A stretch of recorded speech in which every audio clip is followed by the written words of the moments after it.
chers amis, bienvenue en notre nouvelle émission La parole aux écrivains dans le cadre de notre cercle Le rendez-vous rive gauche avec aujourd'hui Jean-François Pignon. Bonjour Jean-François. Bonjour. Alors Jean-François, merci d'avoir accepté mon invitation car dans notre cercle, nos amis connaissent bien déjà cet univers équestre et l'amour que tous ces acteurs peuvent porter pour le cheval avec Jean-Louis Gouraud, Jérôme Garcin, bien sûr Barthabas. Donc il ne manquait que Jean-François Pignon pour témoigner de cet amour du cheval, de ce talent aussi, de ce que vous faites, et en même temps comment le cheval a nourri votre créativité, mais aussi vous a permis votre construction personnelle. Les deux vont ensemble, nous semble-t-il. Alors à l'appui, puisque nous sommes dans une émission littéraire, il y a quand même un livre qui est Un chemin en toute liberté. Vous avez écrit. Un chemin vers la liberté, oui. Vers la liberté, voilà, vers la liberté. Un très beau titre. Alors on va un petit peu retracer rapidement, on n'a pas autant de temps que dans le cercle, mais on commence quand même par vous présenter, alors je préfère que ce soit vous qui le fasse auprès de nos amis. Donc tout commence avec Gazelle. Oui, Gazelle, ça a été un des plus grands cadeaux de ma vie que m'a fait mon père. Et moi, ce qu'il faut savoir, c'est quand j'étais petit, j'étais introverti, j'étais pas forcément à l'aise avec les êtres humains. Toute personne que je connaissais pas, ben, j'avais beaucoup de mal avec elle. Et puis elle, la petite Gazelle, c'est vrai qu'elle m'a aidé justement à faire un espèce de pont entre le monde animal et le monde des êtres humains. Et par le fait qu'on en soit venu à faire du spectacle avec elle, ben voilà, ça m'a permis aussi d'avoir un relationnel qui s'est mis en place dans un premier temps. Bon, voilà, elle m'a beaucoup aidé justement à m'épanouir parce que c'est vrai que avec elle, j'ai commencé à me rendre compte que j'étais capable de faire des choses qui pouvaient intéresser, voire même impressionner les êtres humains. Et ça m'a permis déjà dans un premier temps de me sentir un peu plus à l'aise en moi. Gazelle va nous suivre tout au long de cette émission. Et donc, ça fait 30 ans de spectacle que vous nous offrez à travers le monde. Vous avez une réputation et un talent international. Et vous êtes, selon la définition, un dresseur de chevaux en, en liberté. Donc, on y revient à ce mot. Alors, euh, expliquez à nos amis. Alors, des images apparaissent pendant que je vous parle sur vos spectacles, justement, comment on voit de nombreux chevaux. D'ailleurs, il y a jument, étalon aussi. Hein. Il y a un étalon qui a rejoint votre élevage. Alors, racontez-nous.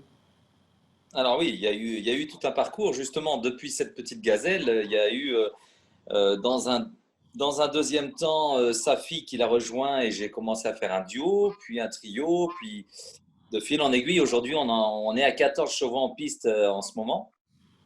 Donc, bon, cette année, c'est pas là où on a donné le plus de spectacles avec ces 14 chevaux, mais en tout cas, ça, c'est le nouveau numéro qui s'appelle Black and White.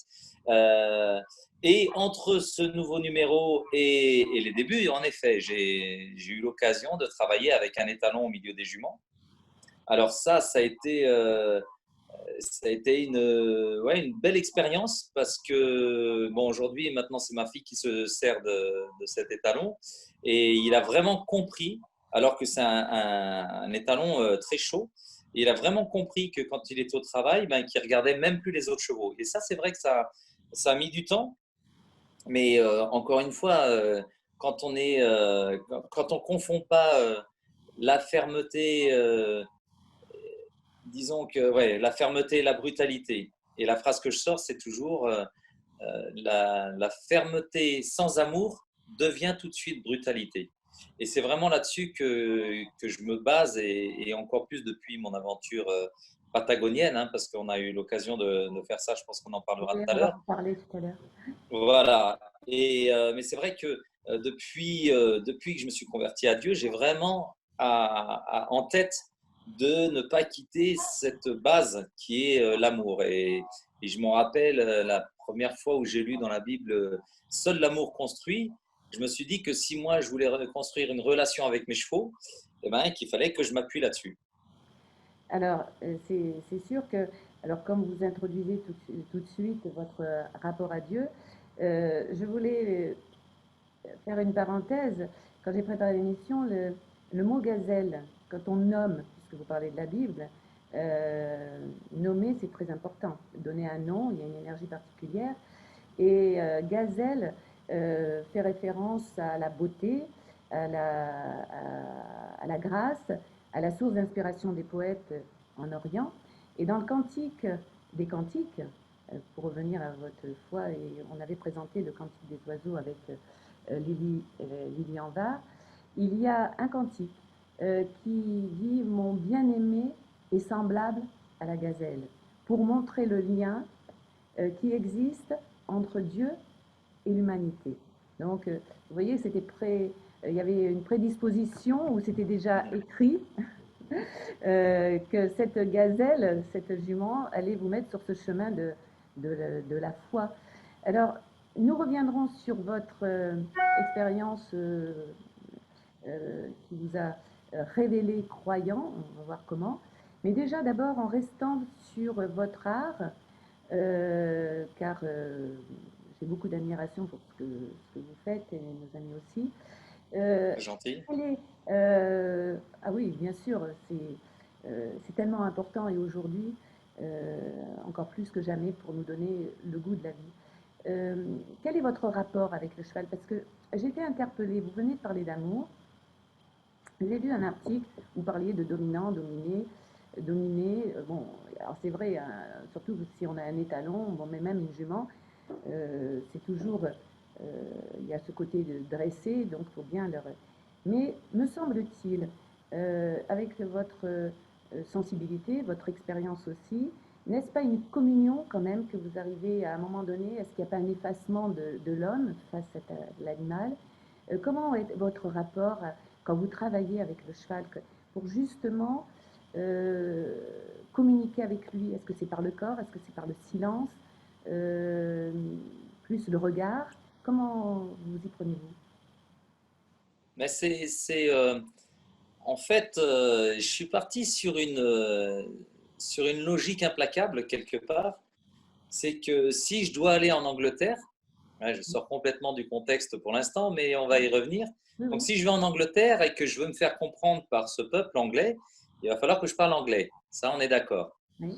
Et c'est là-dessus où un jour je me suis dit, bon, bah, si ça marche avec les Anglais, pourquoi ça ne marcherait pas avec les chevaux? Et ce qui m'étonne aujourd'hui, c'est que finalement, moi, avant que je l'ai rêvé, j'ai pensé, j'ai jamais entendu parler de ça.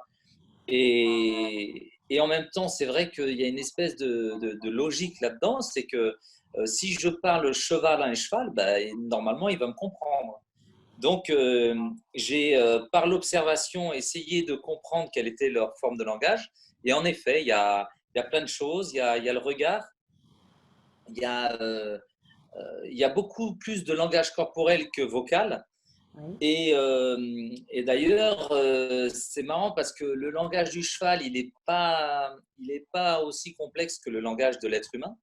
Mais par contre, ce qui est intéressant, c'est que, par exemple, avec un cheval, en tout cas, à un cheval, on ne peut pas mentir. Hein. Comme je dis dans le film Gazelle, ça aussi, on pourra peut-être en parler tout à l'heure.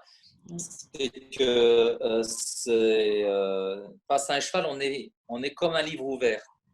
Et, et ce cheval qui a une intelligence moins poussée que l'être humain, il a en même temps la faculté de jamais se laisser quelque part emmener dans des mensonges. Ou voilà, chez lui, c'est cash, c'est droit.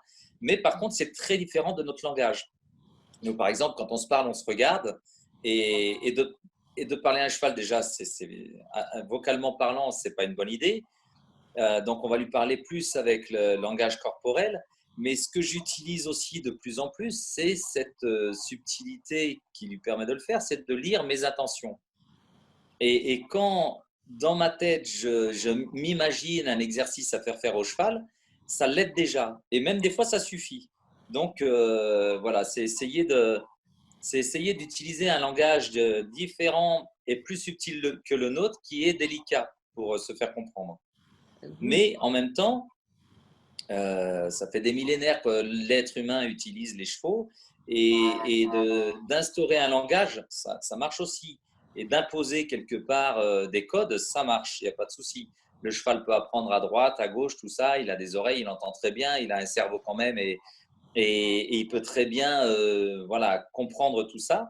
Mais encore une fois, est-ce qu'on a intérêt de parler chinois à un anglais? Il peut l'apprendre, mais de directement lui parler anglais, ce sera plus facile. donc c'est le langage du cœur, le langage de votre âme. Et finalement, à force d'être avec eux, il y a une sorte de télépathie. Il y a même vos inconscients qui communiquent à un moment Mais donné. voilà, nous on parle de télépathie, mais je crois que chez le cheval, c'est beaucoup plus évident que ça. Nous, le côté télépathie donne un côté un peu abstrait du système, mais lui, du haut de ses performances de subtilité, de sensibilité, et ben, cette télépathie, je crois qu'elle est beaucoup plus évidente chez lui. Oui, c'est ça.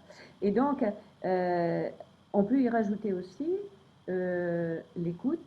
Et est-ce que vous, enfin, je pense que vous témoignez que grâce au cheval, enfin, votre rapport, euh, cet animal, nous dépassons notre animalité. Et il y a une dimension où ils sont pris à contrario, ils seraient peut-être plus humains que nous finalement, puisqu'il nous fait dépasser notre animalité. Non, non, je dirais non, non, non, au contraire.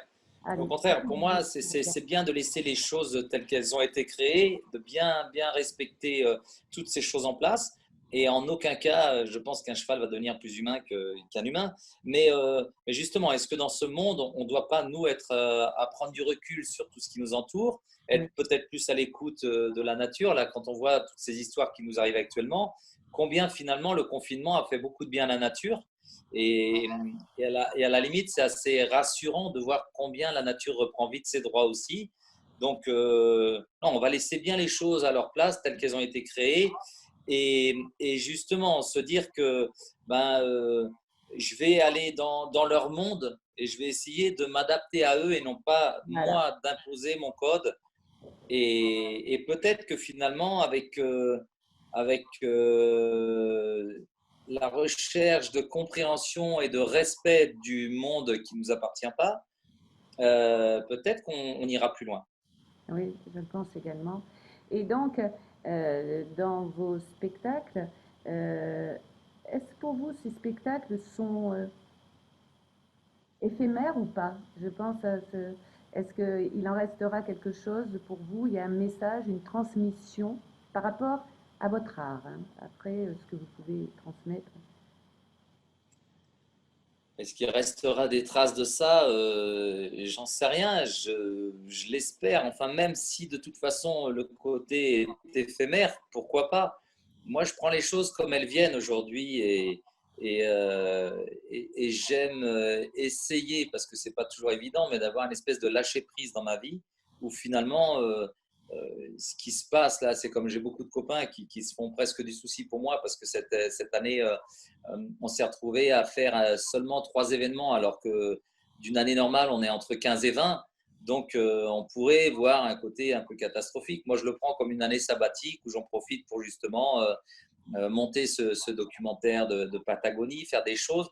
Je m'ennuie jamais parce que de toute façon, confinement ou pas confinement et spectacle ou pas spectacle, mon rapport avec les chevaux ne change pas et je peux continuer à progresser là-dedans. Après, je sais qu'au début de ma carrière, j'avais fait un spectacle en homme de Cro-Magnon avec justement cette petite gazelle. Et il y a des gens qui s'en rappellent encore. Alors finalement, c'est pas si éphémère que ça. Je pense qu'on est capable, et je pense que c'est le rôle aussi des artistes d'essayer de, de, de faire passer des messages dans nos arts. Et puis artiste ou pas d'ailleurs, de tous les jours, quand on discute avec une personne, peut-être que d'une petite phrase, on va la retenir. Moi, ça m'arrive avec beaucoup de personnes aussi qui m'enseignent. Et ce qui est rigolo, c'est que des fois, on a l'impression d'une personne qui est pas, qu'on ne voit pas remplie de sagesse.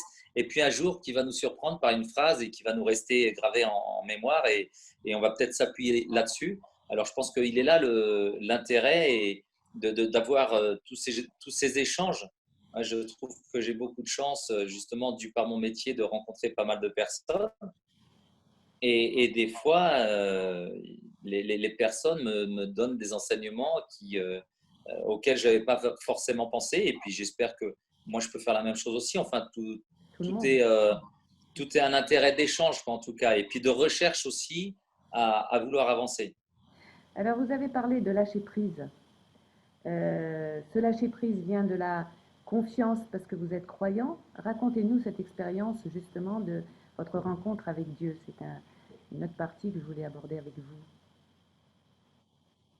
Ah ben ça, c'est justement, on en a fait un film, hein, justement, Oui, qu'on a nommé Gazelle. Et ce film, on parlait de vouloir faire passer des messages. Il n'avait que ça comme but, en fait, de raconter tout simplement ma vie, comment j'en suis venu aux chevaux et comment j'en suis venu aussi à Dieu et qui m'a fait prendre du recul sur ma vie et puis de me dire que ben, c'est pas parce que je fais du spectacle que ça me donne le droit d'en tirer de l'orgueil. Donc vraiment essayer d'aller en piste pour passer un bon moment avec le public et de faire en sorte qu'il s'en rappelle ou pas, même si c'est seulement éphémère, c'est pas grave. Mais en tout cas, de lui faire passer des bons moments, de l'amuser. Finalement, c'est ça notre rôle.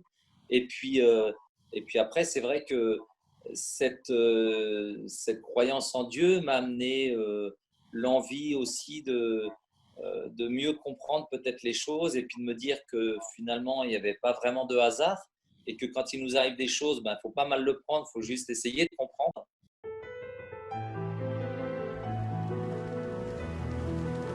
J'ai toujours été fasciné par les chevaux.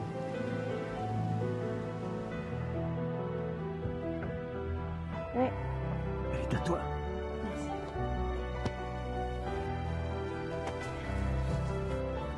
J'ai passé beaucoup de temps avec Gazelle.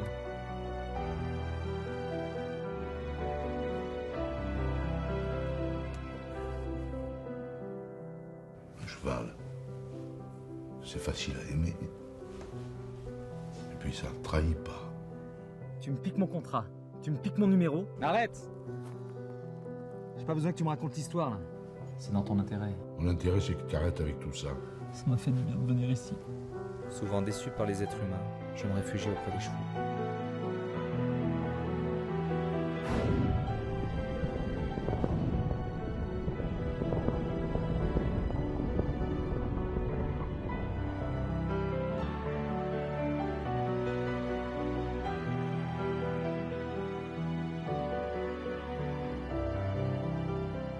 Tout paraissait facile.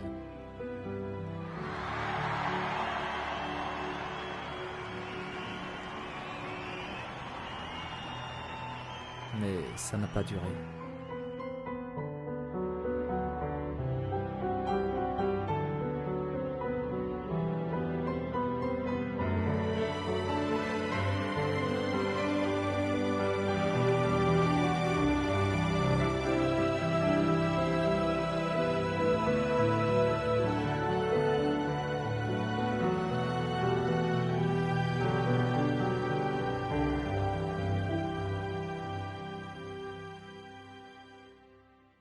De fil en aiguille, j'ai essayé d'avancer dans ma vie comme ça.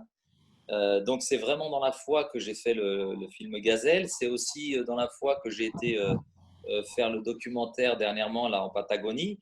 Ou encore là, je me suis rendu compte combien c'est super important de lâcher prise et que quand il nous arrive même un accident, comme c'est arrivé là-bas en Patagonie, et ben de prendre l'accident avec déjà du recul et j'étais au sol, que j'étais déjà en train de comprendre quel était le chemin que je prenais qui n'était pas idéal pour me relever et puis essayer de reprendre le bon chemin. Et je pense que c'est ça la vie en fait, c'est d'avancer et puis d'être à l'écoute des petites claques qu'on prend à droite à gauche pour se remettre dans le chemin. comment vous faites le pont avec la quête, comme vous dites, plus spirituelle, qui est plus de donner du sens à nos vies, qui est un chemin personnel et qui fait référence à ce moment-là à un Dieu impersonnel, justement. Vous vous situez où? Dans une croyance d'une religion? Comment vous définissez la spiritualité dans votre démarche? Alors justement, le film Gazelle qui traite réellement de ça, comment je me suis converti et puis comment j'ai avancé avec ça, ça c'est une question que j'ai très très souvent et même il y a des gens des fois qui sont beaucoup plus cash que ça et qui disent ah tu dis que tu crois en Dieu, mais de quelle religion tu fais partie? Et c'est pour ça qu'à la fin du film, je dis que je suis trop croyant pour être religieux. Bien. Alors, ça ne veut pas dire grand-chose au final, parce que religieux, ça veut dire relié à. Donc, je suis relié à Dieu par Jésus, pour ma part. Et Oui. puis, tout simplement. Après, j'ai lu aussi qu'en fait, de croire en Jésus, en Jésus et en Dieu, c'est une nation, c'est pas une religion. Et cette foi, est-ce qu'elle serait justement, elle vous permet de d'embrasser le mystère, d'embrasser l'incertitude et de fait d'avoir cette confiance et cette confiance en la vie. Cette foi, c'est pour nos amis, c'est vraiment permettre la confiance pour s'abandonner à ce qui est à ce moment-là. Et là, évidemment, accueil. Vous l'avez dit tout à l'heure, en Patagonie, vous avez eu cet accident. Est-ce que c'est cela que vous voulez faire passer comme message? Oui, clairement, clairement. D'avancer, parce que de dire qu'on a la foi et Alléluia, merci Dieu, tout ça, quand tout va bien dans notre vie, finalement, c'est facile. Et c'est quand on rencontre des problèmes. Alors moi, justement, je change le mot problème par le mot épreuve. Ou expérience? Et ça, c'est rassurant parce que quand on dit d'abord que nulle épreuve qu'on ne pourra supporter ne nous sera donnée, ça, c'est déjà rassurant. Et puis aussi de dire que ben, euh, toute épreuve qui ne te tue pas te rend plus fort. Donc, avec ces deux choses-là, on peut avancer avec toute sérénité et puis prendre les choses qui nous arrivent, non pas en s'en inquiétant, mais en se disant qu'on a tout à gagner, à essayer de. euh, je- pour moi, chaque épreuve est remplie de choses à comprendre. Donc, on peut progresser avec ça. Voilà, c'est le mot que je Alors, cherchais. je dirais peut-être chaque expérience qui nous permette alors, davantage, vous parliez de relier tout à l'heure, d'aller vers nous pour mieux aller vers l'autre. C'est, et quand vous disiez, vous parliez de l'orgueil de faire un spectacle, je pense pas. Il y a un effacement de l'ego si vous êtes complètement en adéquation entre vous, votre art et le message que vous voulez faire passer au public. Là, il n'y a plus d'orgueil. Il y a un exercice d'un art et il y a cet effacement de l'ego à ce moment-là. Je pense, hein, pour revenir, je vous avais dit ça. Pas Non, de mais tout à fait. Et l'orgueil, c'est un vrai problème chez l'être humain. Moi, étant passé par là, et, et j'irai encore, je m'amusais à dire à un copain l'autre fois, de dire qu'on est humble, c'est déjà de l'orgueil. Et c'est vraiment pour dire que finalement, ça, c'est un petit peu le blocage, je dirais, qu'on peut avoir dans notre vie, c'est de se dire qu'on être orgueilleux, c'est j'essaye. Et encore une fois, je dis j'essaye parce que je suis pas sûr d'y arriver toujours. Et j'essaye vraiment de me concentrer, à me dire bon voilà, je sais pas grand chose. Il y a même des choses que je pense savoir que je contrôle pas forcément.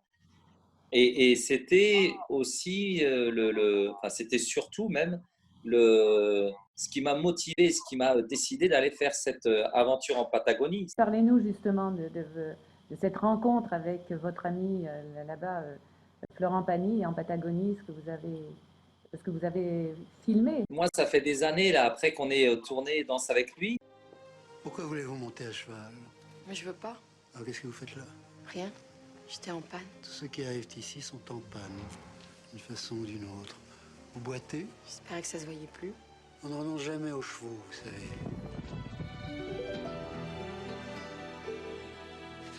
avez trouvé pourquoi on n'en a jamais? Les éperons? J'allais vous demander. Vous avez l'intention d'être plus forte que lui? J'ai peur pour toi, Alex. Moi, j'ai bien le droit, non? Avancez! Avancez! Et danse avec lui. Allez, hop! Vous êtes complètement fou. Vous pourriez prévenir quand même. Si je vous avais prévenu, vous seriez Vous tombé. êtes un sale pervers sadique. Vous savez pourquoi il n'y a personne ici? Parce que vous savez donner aux chevaux, mais vous savez pas donner aux hommes. Toi, je crois qu'elle reviendra pas. Pas sûr. Mais vous n'aviez pas un travail. Plus maintenant.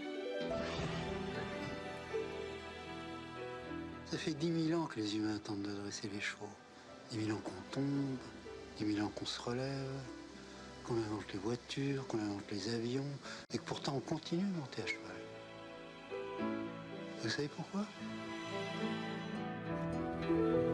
Quelque part, on s'était entendu avec la réalisatrice qui malheureusement nous a quittés depuis, Valérie Guignabaudet. Oui. On avait envie de faire un autre projet ensemble. Et le projet était d'aller rencontrer des chevaux à l'état sauvage pour que je puisse mettre à l'épreuve quelque part ma technique et ma méthode de dressage sur des chevaux qui n'avaient jamais rencontré l'homme et qui n'étaient pas domestiqués. Parce que moi, finalement, tous les chevaux que je rencontre aujourd'hui sont plus ou moins domestiqués. Parce qu'aujourd'hui, des troupeaux de chevaux sauvages, il n'en existe pas, en tout cas en France. Et puis, on a eu l'opportunité de faire des stages en Argentine et notamment en Patagonie. Et là, on est tombé quelque part un peu par hasard chez Florent Pagny, et auquel j'ai assez rapidement exprimé mon projet de rencontrer des chevaux sauvages parce que je sentais que ce pays pouvait m'offrir cette possibilité de rencontrer des chevaux beaucoup plus sauvages que ce qu'on a ici en Europe.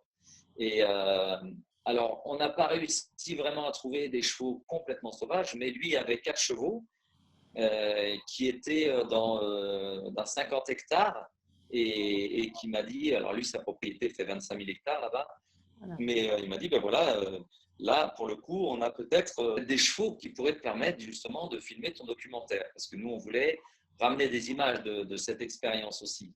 Et donc voilà, et je suis parti au milieu de ces 4 chevaux. Alors j'ai beaucoup marché, j'ai justement là-bas eu la possibilité aussi de me rendre compte combien il faut toujours être positif, parce que justement ces chevaux qui sont d'une incroyable sensibilité, je les appelle les scanners sur pattes, c'est-à-dire que je me suis rendu compte que les jours où, par exemple, il suffisait que je pense à ma famille qui me manquait, ça suffisait pour faire des petites ondes négatives qui faisaient que les chevaux n'étaient plus aussi intéressés par ma petite personne que la veille où j'étais tout content d'être en train de réaliser mon rêve, par exemple. Et ça, je ne l'ai pas compris tout de suite, mais quand même, il y a eu vraiment là où j'ai savouré cette aventure entièrement, c'est que j'avais pas de connexion au téléphone, j'avais rien pour parasiter cette rencontre avec ces chevaux-là. Et eux, me donnant un côté très très pur du cheval qui justement n'était pas domestiqué, et tout ça sans barrière, m'a permis d'aller chercher vraiment des choses au fond de moi. Et je dis que cette aventure m'a fait avancer autant pour moi, le dresseur de chevaux, que pour le côté spirituel. Et c'est pour ça que pour moi, ça a vraiment été une aventure qui était pleine d'enseignements. Et là, justement, on travaille en ce moment sur le documentaire et on faisait les voix hier et l'enseignement, il était précieux, quoi. C'était vraiment, et j'ai l'impression que j'aurais pu tirer cet enseignement que dans un coin retranché comme ça et complètement déshumanisé quelque part. J'étais au milieu des guanacos, qui est le lama sauvage, des tatous, des animaux comme ça en plus. Là où c'était un côté exotique, c'est des animaux qu'on ne rencontre pas ici. Et à tout point de vue, cette aventure a été riche et enrichissante. Oui, donc vous êtes allé vers vous-même. La musique, elle sera de Florent Pagny, de fait, ou pas? Alors, il y a il y a la musique de Florent, il y aura de la musique aussi qu'on va créer exprès pour le documentaire, pour coller aux images, mais il y a avant tout une grande part au silence.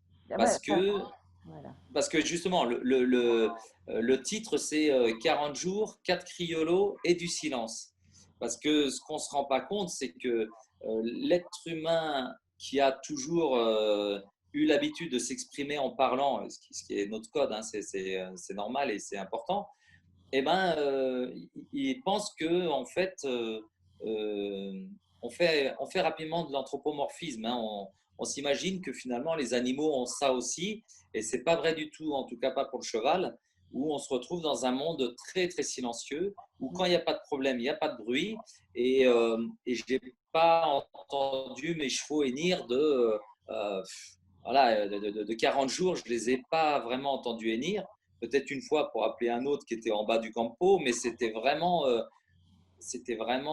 très très peu en proportion. Et cette notion du silence, on veut la mettre on veut que que les gens, oui, comprennent que c'est vraiment une autre forme de langage. Voilà. Et pour moi, c'est important d'emmener les gens, en fait, le but de ce documentaire qu'on est en train de monter en ce moment, c'est je parle jamais aux personnes, je me parle dans l'aventure. Je veux vraiment emmener les gens en fait dans ce que moi j'ai ressenti là-bas. Eh bien, vous savez, à votre écoute, vous venez de dire le silence, 40 jours, dans le contexte que nous vivons aussi aujourd'hui. 40 jours, c'est les 40 jours du désert du Christ.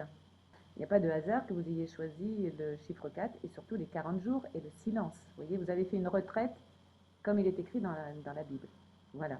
Ah C'était juste mais un aparté. clairement, clairement. Mais ce qui est rigolo dans cette histoire, c'est que ça s'est passé comme ça, mais je l'ai pas planifié comme ça. Voilà. En fait, nous, on était partis quand Florent m'a dit qu'il avait des chevaux là-bas. Lui, il en a profité pour enregistrer son album.